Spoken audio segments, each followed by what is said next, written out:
Welcome बच्चों, in this session we will discuss about the Einstein's theory of photo electric effect. ठीक है, तो बहुत इंपॉर्टेंट टॉपिक है और इससे रिलेटेड ये थ्योरी भी आती है, साथ ही साथ ये अप्लाइड क्वेश्चंस भी। ठीक है, और साथ ही न्यूमेरिकल भी इससे रिलेटेड आता है। तो सबसे पहले बच्चों ये जान लीजिए कि आइंस्टीन जी, जो एल्बर्ट आइंस्टीन थे, 20th सेंचुरी के ग्रेटेस्ट साइंटिस्ट में से, ठीक, और इनको नोबेल प्राइज मिला था किस टॉपिक के लिए, सोचिएगा। ठीक है, मैक्सिमम लोग कहेंगे कि हाँ थ्योरी ऑफ रिलेटिविटी के लिए, क्योंकि थ्योरी ऑफ रिलेटिविटी इनकी सबसे ज़्यादा मतलब पॉपुलर है।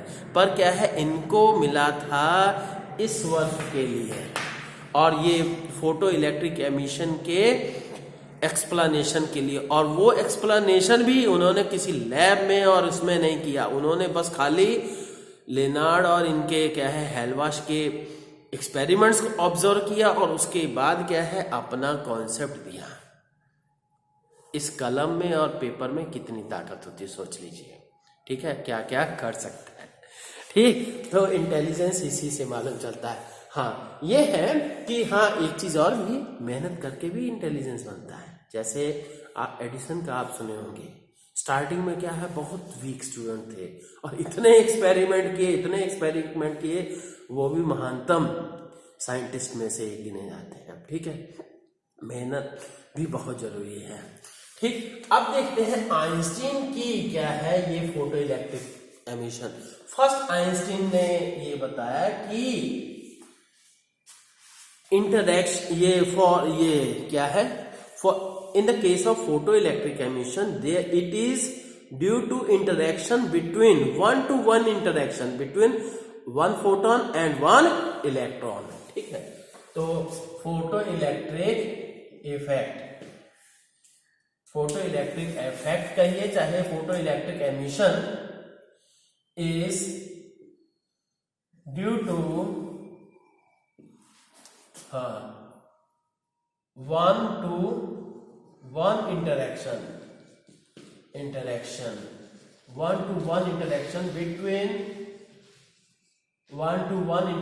between an electron and a photon। ठीक है, स्पेसिफिक इलेक्ट्रॉन स्पेसिफिक फोटोन के बीच में ही इंटरेक्शन के कारण से है। दूसरी चीज, electrons are bound to the metal surface. ठीक है, तो हाँ ये electrons are bound to the metal surface to escape from which it requires a minimum energy to escape from metal surface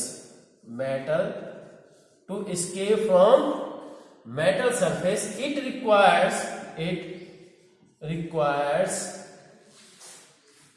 minimum specific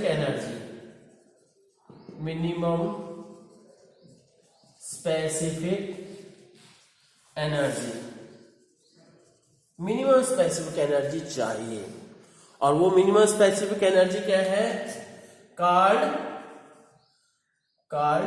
work function. ठीक, तीसरा point कि अगर क्या है कि जैसे मान लीजिए कोई मेटल सरफेस है, इसके अंदर यहां पे इलेक्ट्रॉन है, तो इस इलेक्ट्रॉन पे ये फोटोन आया, ये इलेक्ट्रॉन को इजेक्ट कराने के लिए ये बाहर ले गया। तो एक चीज ये जान लीजिए, ये एनर्जी कुछ यहां से यहां तक सरफेस तक लाने और एस्केप करने में कुछ एनर्जी खर्च होगी। That energy is called phi naught बोला जाता है, या डब्ल्यू नॉट भी कई जगह बोलते हैं, है ना। That energy will be called work function and due to which this ये kinetic energy it will gain some extra जो एनर्जी मिलेगी that will be gain in kinetic energy. ठीक है, तो यहां क्या कहते हैं, फिर से ध्यान दीजिए, ये मेटल सरफेस है, this one is the metal surface, metal surface, और मेटल सरफेस में क्या है, कोई इलेक्ट्रॉन है। इलेक्ट्रॉन को मेटल सरफेस में से बाहर निकालने के लिए, बाहर खींचने के लिए कुछ एनर्जी चाहिए, तो वो वर्क फंक्शन की तरह से खर्च हुई, और बाकी जो है एनर्जी काइनेटिक एनर्जी के फॉर्म में खर्च हुई। कौन सी एनर्जी, ये जो फोटोन की एनर्जी थी, तो मतलब क्या हुआ, energy of a photon is used in 2 ways. Second क्या हुआ, energy, sorry third, it is the third point, energy of a photon is used in 2 ways, 2 तरीके से यूज होती है। फर्स्ट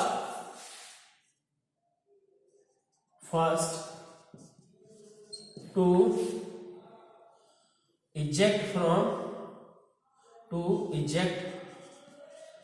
फ्रॉम कहां से, to eject from metal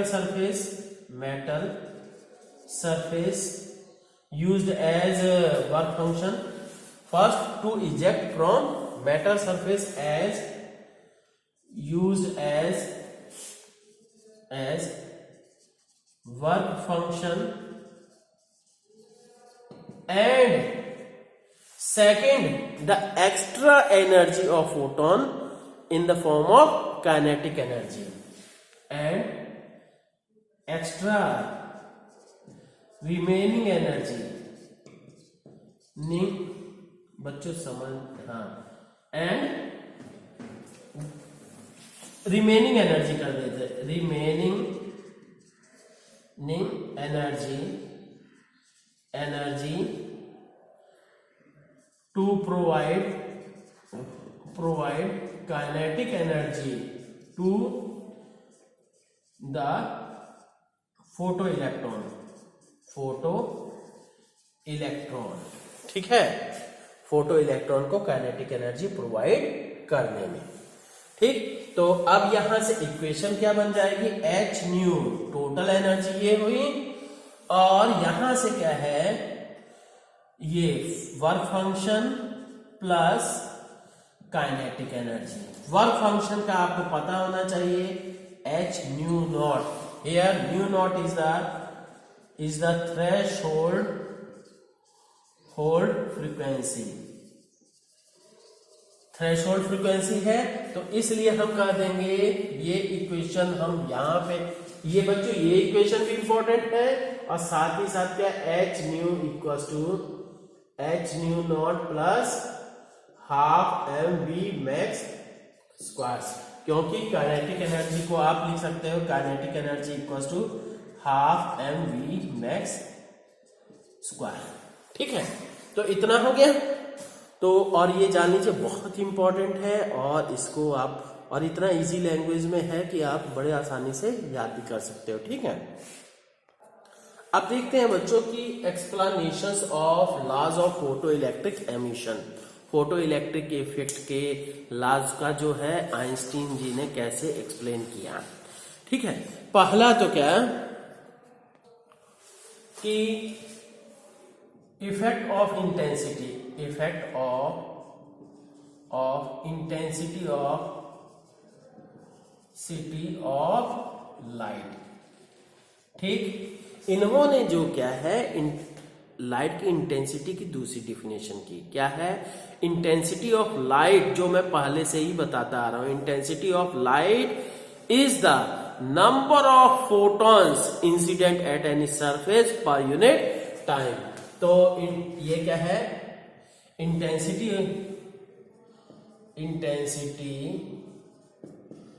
of light means the number of photons incident per unit time at any surface। Surface. ठीक है, तो अब इस बेसिस पे हम कहेंगे क्या है, as one photon ejects one electron, so on increasing the intensity of light the photoelectric current also increases. ठीक, since one photon ejects one electron, एक फोटोन एक इलेक्ट्रॉन को इजेक्ट करता है, then so you can say, so on increasing intensity, so on increasing intensity of light, so on increasing intensity of light the photoelectric current also increases, the photoelectric current also increases। ठीक है, पहली बात हो गई। और जबकि यही हमारा ऑब्जर्वेशन था कि ये इंटेंसिटी हो गई और ये करंट हो गया, और यहां पे हमें क्या है, स्ट्रेट लाइन मिलती है। एक्सप्लेन कर दिया इन्होंने। और दूसरा पॉइंट देखते हैं। अब दूसरा क्या है, कॉन्सेप्ट ऑफ थ्रेशोल्ड फ्रीक्वेंसी क्या है, हाँ या कहिए एक्सप्लेनेशन फॉर थ्रेशोल्ड फ्रीक्वेंसी। ठीक, अब सिंस यू नो का ये इन्होंने इक्वेशन दी, h nu equal to H nu naught plus kinetic energy. ठीक, तो अब यहां से kinetic energy will be equal to H nu minus nu naught. तो अब देखिए कि if nu is less than nu naught, मतलब this is called threshold frequency and this one is the frequency of incident light। तो अगर क्या है, if the frequency of incident light is less than threshold frequency, then ये portion negative हो जाएगा, ये छोटा है तो ये निगेटिव हो जाएगा, then kinetic energy will become negative, which is impossible. ठीक है, काइनेटिक एनर्जी क्या है, स्केलर क्वांटिटी है, स्केलर क्वांटिटी हमेशा पॉजिटिव होती है। ठीक है, तो इसलिए which is impossible, so photo electric emission is possible only above some specific frequency, that is called threshold frequency. So यहां आ जाएगा ना, हाँ, so photo electric emission is possible only above some specific frequency, and see that is some specific frequency, that is क्या है, threshold frequency। Is that clear? Threshold frequency। अब देखते हैं थर्ड पॉइंट और सेकंड पॉइंट बच्चों same ही होगा लगभग, क्योंकि ये for kinetic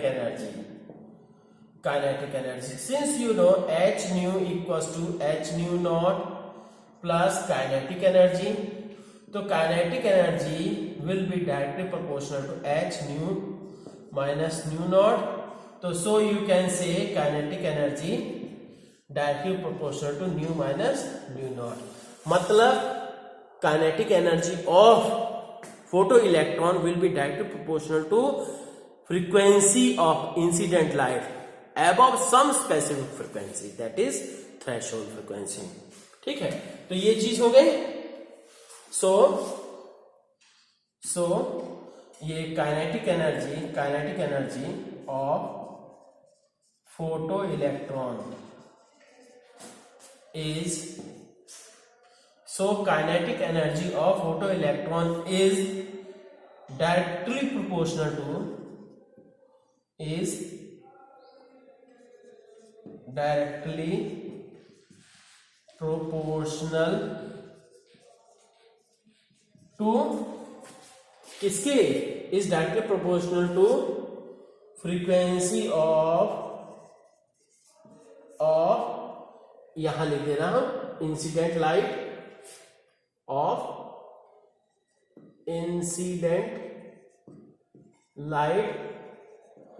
above some specific frequency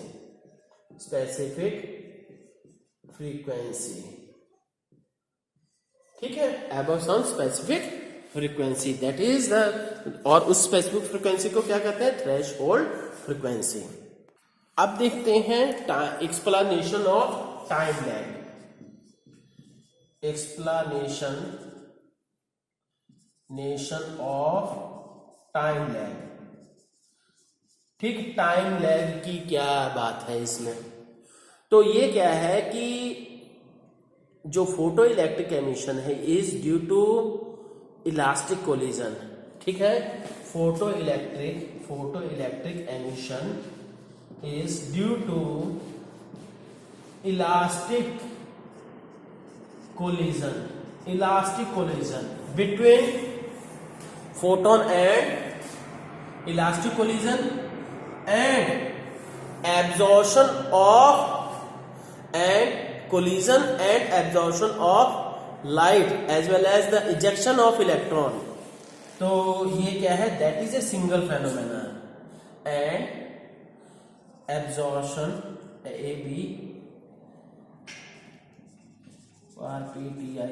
absorption of energy and emission, ये इजेक्शन कह देते हैं, ejection of electron is single phenomenon। ठीक, so there is no time lag, there is no time lag।